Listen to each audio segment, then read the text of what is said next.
بسم اللہ الرحمن الرحیم۔ السلام علیکم ورحمۃ اللہ وبرکاتہ۔ ہم آپ کو اپنے new channel online Quran lesson پر خوش آمدید کہتے ہیں۔ انشاءاللہ آج ہم مسجد میں داخل ہونے اور مسجد سے باہر نکلنے کی دعا سیکھیں گے۔ آئے شروع کرتے ہیں۔ آپ نے میرے بعد ہر لفظ کو ریپیٹ کرتے جانا ہے۔ مسجد میں داخل ہونا یعنی مسجد میں داخل ہونے کی دعا۔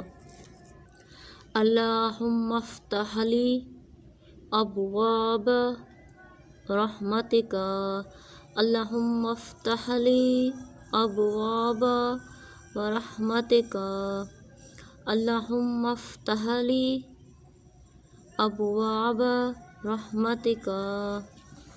مسجد سے باہر جانا یعنی مسجد سے باہر نکلنے کی دعا۔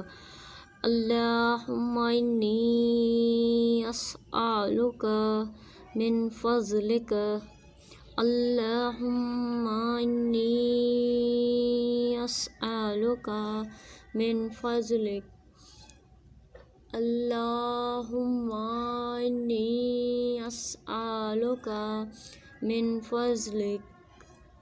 شکریہ۔ جب آپ نے مسجد میں داخل ہونا ہے تو یہ دعا پڑھنی ہے۔ اللہم افتح لی ابواب رحمتک۔ مسجد سے جب باہر نکلیں گے اللہم انی اسألک من فضلک۔ شکریہ۔ آپ نے ویڈیو کو لائک اور سبسکرائب کرنا ہے۔ Thank you.